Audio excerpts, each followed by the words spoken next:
بسم اللہ الرحمن الرحیم۔ حدیث نبوی۔ حضرت عمر بن خطاب رضی اللہ عنہ بیان کرتے ہیں،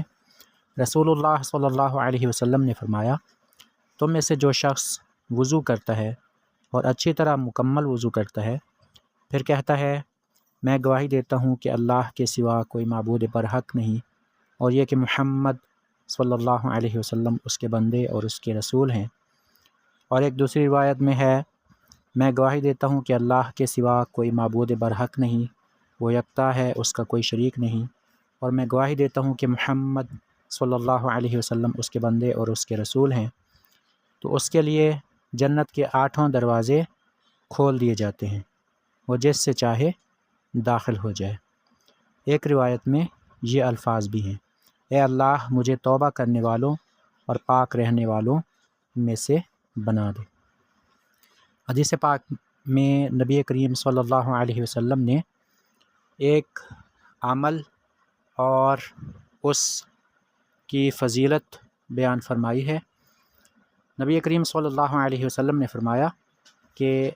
ایک شخص جو اچھی طرح وضو کرے اور پھر اس کے بعد یہ کہے اشہد ان لا الہ الا اللہ وان محمدا عبدہ ورسولہ،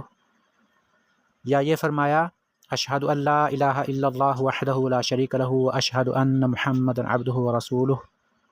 یہ کہے تو اس کے لیے جنت کے 8 دروازے کھول دیے جاتے ہیں، جس سے چاہے وہ شخص جنت میں چلا جائے۔ یاد رہے کہ یہاں پر نبی کریم صلی اللہ علیہ وسلم نے جو الفاظ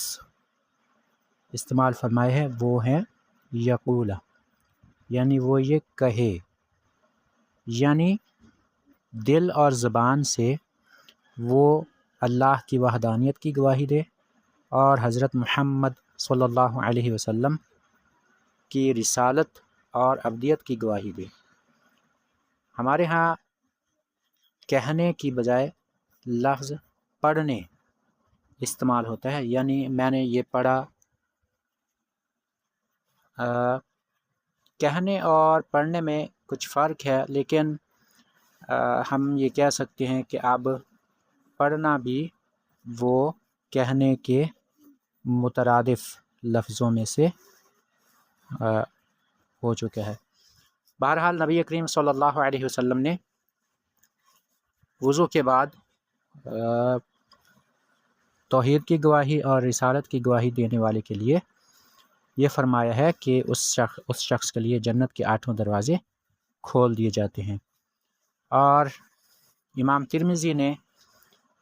جو اس حدیث میں مزید الفاظ نقل کیے ہیں ان کا ترجمہ ہے، اے اللہ مجھے توبہ کرنے والوں میں سے بنا دے اور پاک رہنے والوں میں سے بنا دے، یعنی یا اللہ مجھ سے اگر بتقاضائے بشریت کوئی گناہ ہو جائے تو مجھے ان لوگوں میں سے بنا کہ جو گناہ پر اڑے نہیں رہتے بلکہ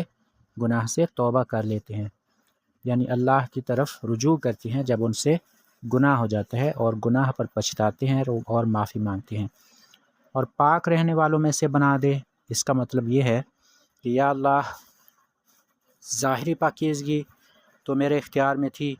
اب باطنی پاکیزگی وہ بھی تو مجھے عطا فرما دے۔